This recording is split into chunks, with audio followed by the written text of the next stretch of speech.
आदाब, मैं मुमताज आलम रिजवी बात करूंगा बागेश्वर धाम के पीठाधीश्वर धीरेन्द्र शास्त्री की। धीरेन्द्र शास्त्री पिछले कुछ महीनों में बड़ी चर्चा में, बिहार जाते हैं तो चर्चा में आ जाते हैं, महाराष्ट्र अब गए हैं तो वहां चर्चा में आ गए हैं, वो जहां जा रहे हैं वहीं चर्चा में आ जाते हैं। ऐसा लग रहा है कि जैसे उन्हें कोई चर्चा में जानबूझकर ला रहा है। इसका क्या मोटिव है? क्यों धीरेन्द्र शास्त्री का इस्तेमाल किया जा रहा है? क्यों इनको बिला वजह हीरो बनाया जा रहा है? हालांकि मैंने अपनी इस कम उम्र में भी मैंने कई ऐसे साधुओं और संतों को देखा है कि जिनको पहले हीरो बनाया गया और बाद में उनको जेल में डाल दिया गया। आसाराम बापू के साथ किन किन लोगों की तस्वीरें हैं, आप धीरेन्द्र शास्त्री जाकर देख लीजिए। कैसी कैसी तस्वीरें हैं, साथ में डांस करते हुए भी बड़े बड़े नेताओं की तस्वीरें हैं, आशीर्वाद लेते हुए, दंडवत प्रणाम करते हुए भी बड़े बड़े लीडरों की तस्वीर आसाराम बापू जी के साथ है। लेकिन बाद में क्या हुआ कि आसाराम बापू की जो हाल हुआ है और वो जेल में है, वो सबक भी बन सकता है किसी के लिए। इसलिए किसका क्या मोटिव है मुझे नहीं पता, कौन इस्तेमाल कर रहा है धीरेन्द्र शास्त्री जी आपको मुझे नहीं मालूम।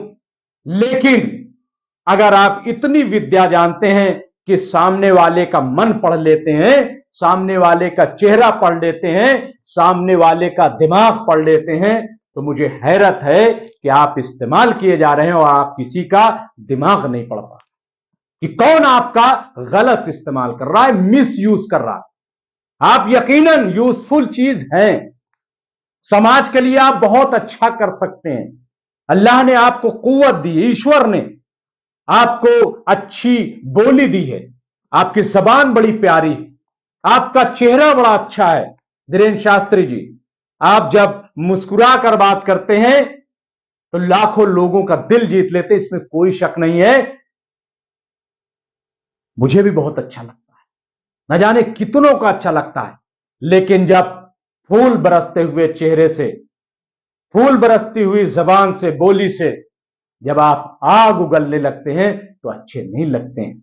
या आप पूछ लीजिए, और नहीं तो किसी दिन खुद आप अपने आईने के सामने खड़े होकर के और देखिए, गलत बात ऐसी करके देखिए, नफरत भरी, आपको खुद अंदाजा हो जाएगा, आपको अपना चेहरा अच्छा नहीं लगेगा।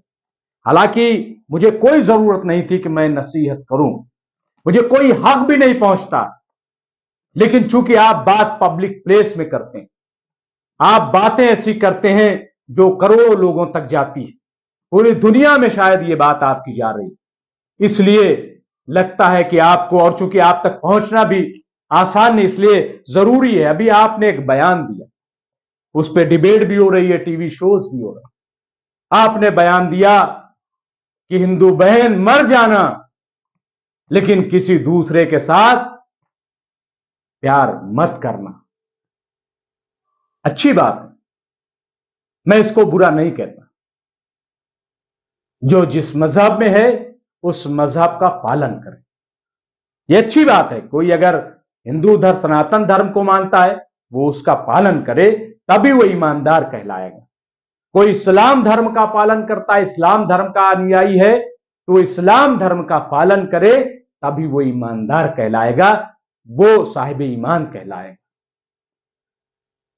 तो आपने कोई गलत बात नहीं कही, आपने बड़ी अच्छी बात कही, लेकिन वही बात प्यार से कही जा सकती थी। लेकिन आपने जिस अंदाज में, जिस भाव में कही कि उस पर डिबेट शो होने लगी। ऐसा नहीं है कि इससे पहले क्या मां बाप ने कभी ना समझाया होगा अपने बच्चों को? क्या इससे पहले साधु संत महात्मा, उन्होंने ऐसा ज्ञान न दिया होगा? क्या इससे पहले जो आरएसएस हमारी है, इतने बड़े बड़े विद्वान उसमें आए, कारवा संचालक आए, क्या उन्होंने ऐसा ज्ञान न दिया होगा? लेकिन आप ही के इस बयान को इतना हाईलाइट क्यों किया जा रहा है, इस पर कभी आप गौर कीजिए कि क्यों किया जा रहा है। मैं आपके बयान को अच्छा कह रहा हूं, फिर आप सुन लीजिए, आपका बयान गलत नहीं है, लेकिन मर जाना आप कह रहे हो कि मर जाना, ये लफ्ज जो है क्या ठीक है? खुदा ना करे कि कोई क्यों मर जाए। आप सही रास्ता दिखाइए, बिल्कुल सही रास्ता आप दिखा रहे हैं। एक लेकिन सवाल मैं करना चाहता हूं, सवाल मैं ये करना चाहता हूं कि आपने ये तो कह दिया कि दूसरे मजहब से मत आप प्रेम करना, बड़ी अच्छी बात, लेकिन अगर हिंदू मजहब की बात करें, हालांकि मुझे कोई हक नहीं है, लेकिन चूंकि ये पब्लिक डिबेट में बात आ गई तो इसलिए मैं सवाल करना चाहता हूं, आपसे जानना चाहता हूं। अगर आप तक मेरी आवाज पहुंच जाए तो आप मुझे बुला भी सकते हैं, मैं आपकी खिदमत में हाजिर भी होना चाहता हूं, आपसे मिलना भी चाहता हूं, आपको करीब से सुनना भी चाहता हूं, क्योंकि आपकी बहुत सारी बातें ऐसी हैं जो मेरे दिल में घर कर गई, मुझे बहुत अच्छा भी लगा है, आपसे हमदर्दी भी मुझे है, और मुझे लग रहा है कि आपको कोई मिसयूज कर रहा है। मैं बार बार ये बात कर रहा हूं, मैं आपसे सवाल करना चाहता हूं कि आपने गैर मजहब की बात कर दी, आपने इशारा किया मुसलमानों को, क्योंकि माहौल ऐसा बन गया है कि गोया लव जिहाद के नाम पे कलावा और ये सब पहन करके और वर्गलाया जाता है और फिर मर्डर कर दिया जाता है। साक्षी की मिसाल, मर्डर हो या ना हो, आप अपने मां बाप के कहने के मुताबिक करें, आप अपने मजहब पर अमल करें, यह अच्छी बात है, मैं फिर कह रहा हूं। लेकिन हिंदू की बात है मजहब की अगर, तो क्या आप ये भी बहनों से कहेंगे कि जो ब्राह्मण है वो शूद्र से न करे शादी, कि करे?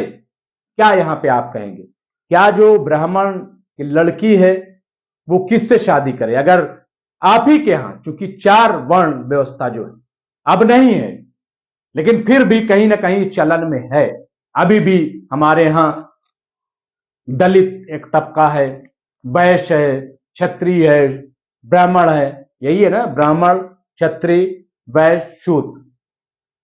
तो क्या इसमें शादी करने की इजाजत आप देंगे कि एक ब्राह्मण लड़की जो है एक दलित लड़के से शादी कर ले, या दलित लड़की अगर है तो ब्राह्मण अगर कोई है तो शादी कर ले? क्या ऐसा मुमकिन है, संभव है?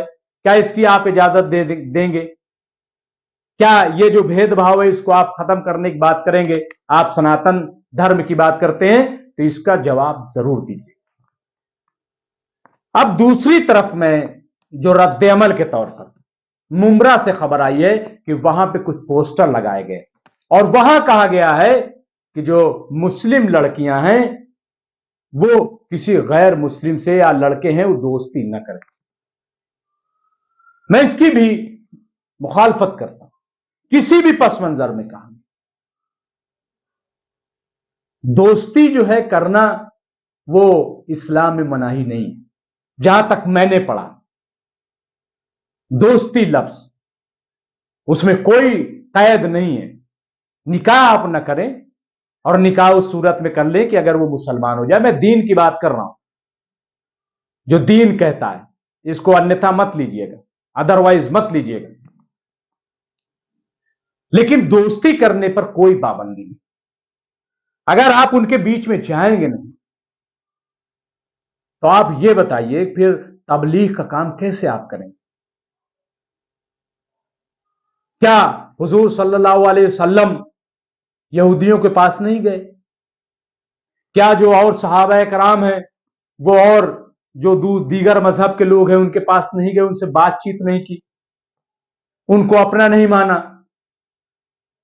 तो ऐसे पोस्टर लगाने से पहले गौर करना चाहिए। बाकी चीजें कि मोबाइल न देना और ये न करना वो न करना, ये तमाम चीजें आप सिर्फ अपने घरों में अपने बच्चों को समझा लीजिए कि क्या करना है क्या नहीं करना है।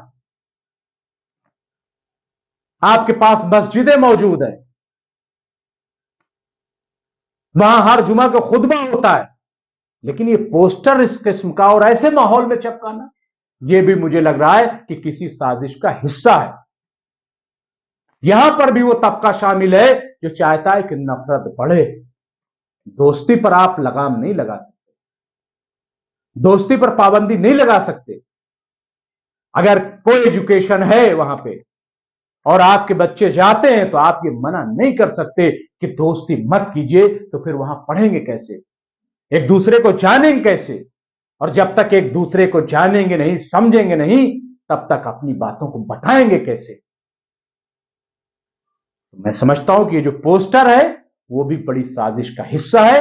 ऐसे पोस्टरों से भी खबरदार रहने की जरूरत, ये ठीक नहीं है।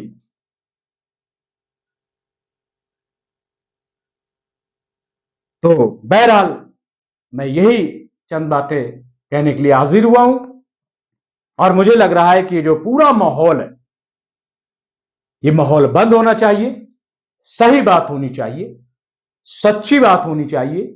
आप ऐसी तरबियत करें बच्चों की, आप इस तरह से बच्चों को तैयार करें कि वो अच्छा बुरा समझ सकें कि क्या अच्छा है क्या गलत है। दुनिया के कोई मां बाप नहीं चाहते कि उसका बच्चा किसी गलत आदमी के साथ जाए, लेकिन जरूरी नहीं है कि अगर कोई हिंदू है तो गलत होगा, बिल्कुल जरूरी नहीं है।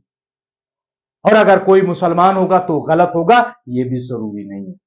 हिंदुओं में भी बहुत अच्छे लोग हैं, मुसलमानों में भी अच्छे लोग हैं, हर जगह खराब लोग हैं, हिंदुओं में भी खराब लोग हैं, मुसलमानों में भी खराब लोग। और इसीलिए कुरान में भी आया लकुम दीनकुम वलिय दीन, तुम्हारा दीन तुम्हारे साथ, हमारा दीन हमारे साथ। ये क्यों कहा गया? इस्लाम ने भी एक्सेप्ट किया, कुरान में भी अल्लाह ताला ने भी और दीनों को भी एक्सेप्ट किया, उनको मान्यता दी कि तुम्हारा दीन तुम्हारे साथ, यानी है दीन। और इसलिए मुझे लग रहा है कि इस किस्म की चीजें बिला वजह की, इनसे बचने की जरूरत है। और धीरेन्द्र शास्त्री जी, आपको फिर एक बार मैं कहूंगा कि आप बहुत अच्छे ओरेटर हैं, बहुत अच्छे ओरेटर हैं। आपके चेहरे पर जो मुस्कान है वो बहुत अच्छी है, इसलिए आप अपनी जबान से फूल बरसाएं। खुदा के लिए आप उससे अंगारे मत बरसाने की कोशिश कीजिए, वरना आप ही जल जाएंगे। बहुत बहुत शुक्रिया।